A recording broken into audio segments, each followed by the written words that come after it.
Hello everyone, I'm Victoria and thank you so much for joining me for another missing persons profile. I'm going to be telling you about the horrifying and truly baffling disappearance of 53-year-old David Schultz of Wall Lake, Iowa. David is a truck driver by trade, but he is so much more than that to the people around him.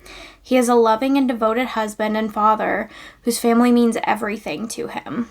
He has an incredible work ethic and really focuses on loving and providing for his family, which is why when David's wife, Sarah Schultz, hadn't heard from him in over 20 hours and then got the news that the latest load he was supposed to deliver had never made it to its final destination, she knew something was horribly wrong. On the night of November 20th, 2023, David had taken off to go pick up a load of hogs from one location and take it to another location that wasn't very far away from the original place. But David never dropped off his load of hogs that he'd picked up. And this is something that Sarah knew David would never do. He wouldn't miss dropping off a load, and he definitely wouldn't, not be in contact with her for this amount of time. At about 2 p.m. on November 21st, 2023, Sarah called the police to report David missing. An hour later, when Sarah saw a call come through on her phone from David's phone, she said that she just felt this sense of relief finally wash over her, and she thought,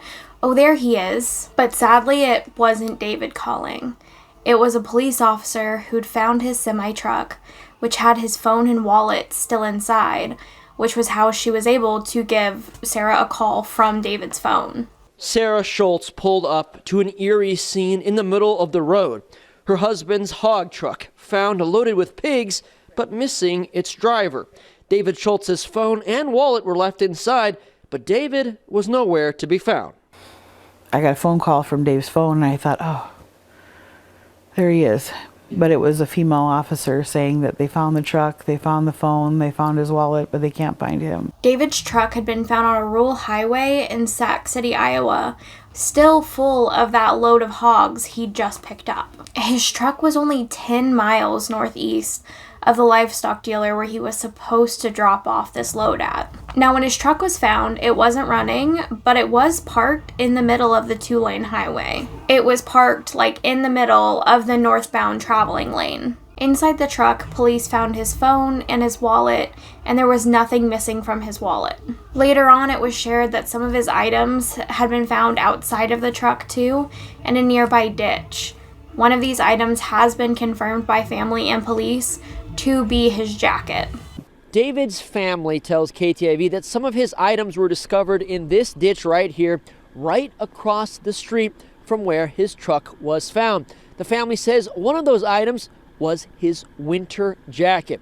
The Sac County Sheriff confirmed the discovery on Thursday, but said all theories are still on the table in determining what happened to David. What I don't know is if the truck keys were found inside the truck or around the truck, or if they're missing completely.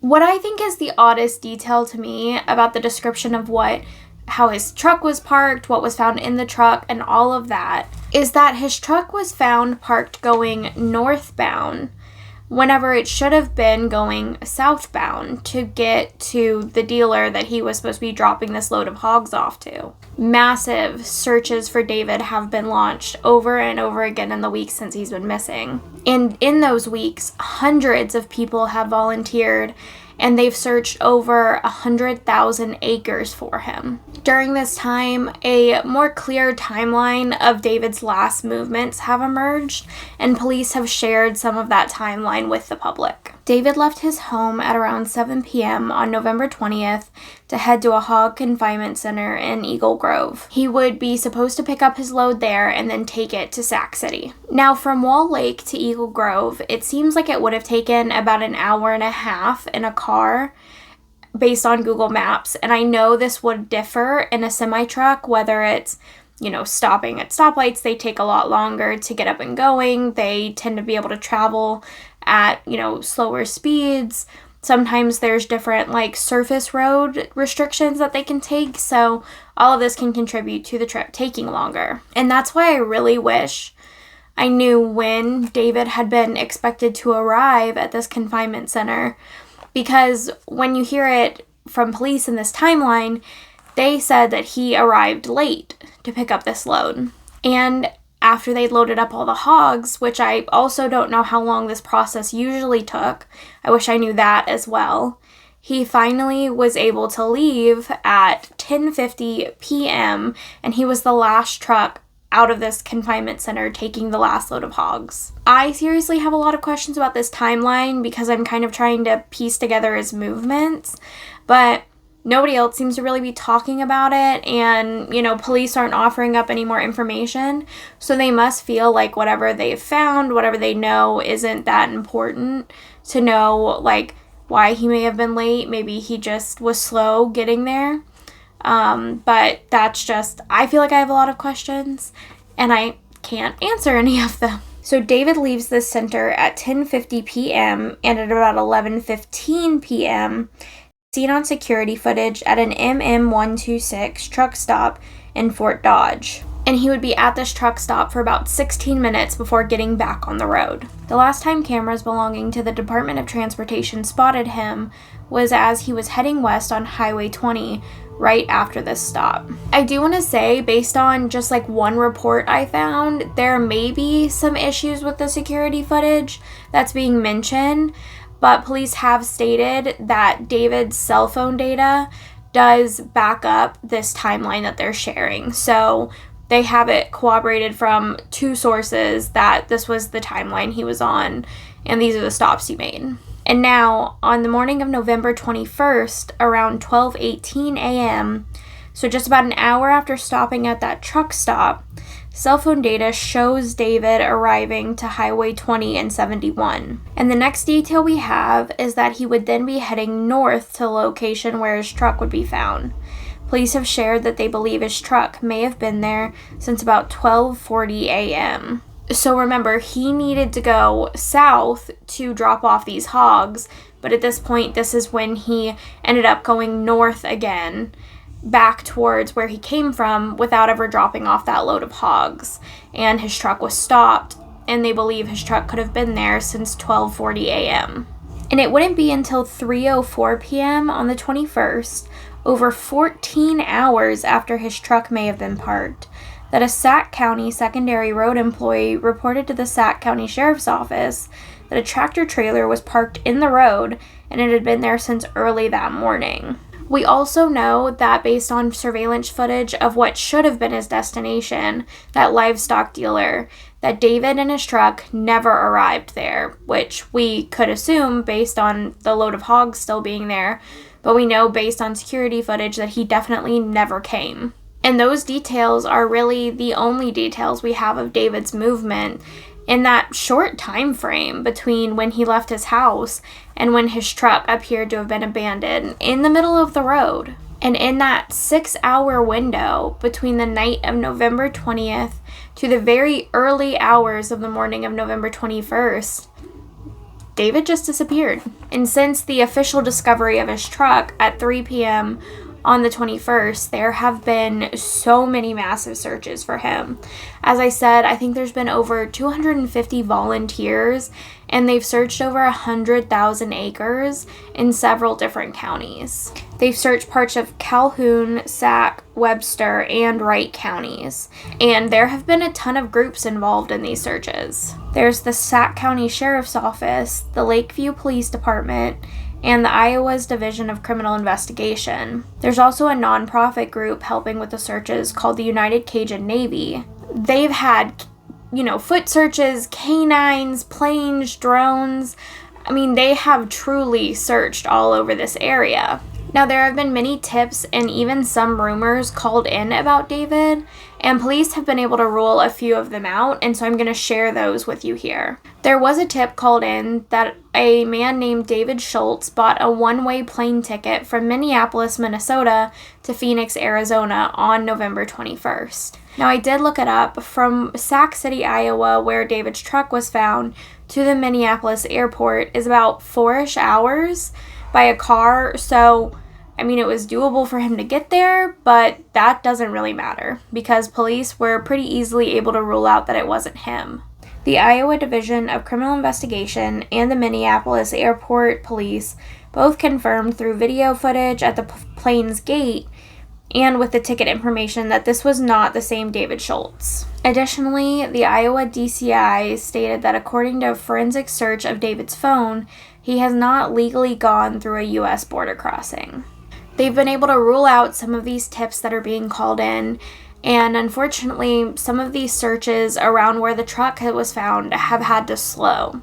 The leaders in charge of these searches feel at this point if David had wandered away due to a medical emergency or an accident, or if there had been some foul play but he had been, dumped or something, they would have found him by now. They've searched high and low in this area. They've had, as I said, canines, drones, planes, people involved in major foot searches, and they haven't found anything in this exact area. So they have been, lessening the searches around where his truck was found. Now, investigators believe that foul play is definitely a possibility, but Sarah believes that foul play is really the only explanation as to why David has not turned up yet. He would have never left me like this. He would just break. No, he wouldn't. My kids need their dad. He's a good man. I want my David. He's mine. And I know someone took him. Unfortunately, though, there really seems to be no way to try to track him because there was nothing left behind in the truck that we know of to point to where he may have gone, and everything that we could possibly track him with, like his phone or his bank cards or anything like that, those were all left in the semi as well. The Sac County Sheriff, Ken McClure, stated that right now all possibilities are on the table for them.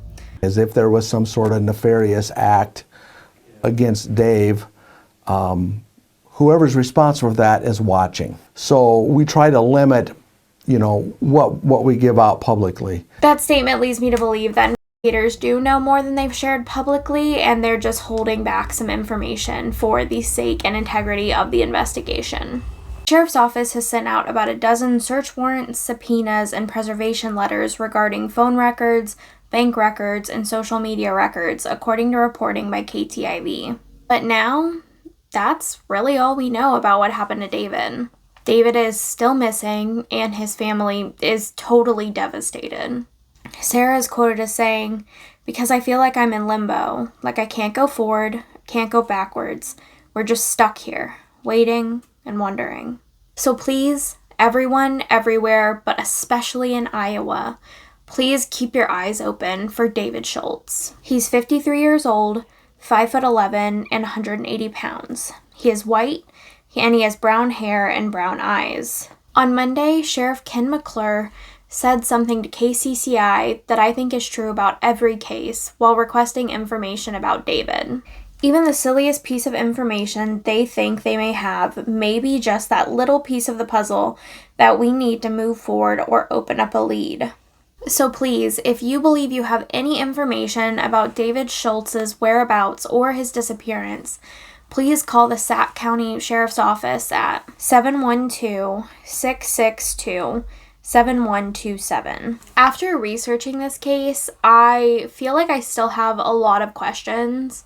So many questions, in fact, that I don't really feel like I can form an opinion on what may have happened to David.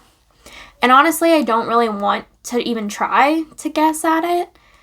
It seems like there have already been rumors surrounding his case, and even though I wasn't able to identify those specific rumors in my research, I don't really want to add to them. I don't want to say it seems like this could have happened and then have that go around as a rumor and possibly muddy up this case even more. So it seems like the best thing I can do is just leave you with these facts and hope that we can reach the right person by either sharing this video or just sharing David's missing persons poster, and that someone out there will be able to get the right information to police to help bring David home to his family. I will be sure to watch out for any more information on this case, and if there is a big update, I will get a new video out to you as soon as I can.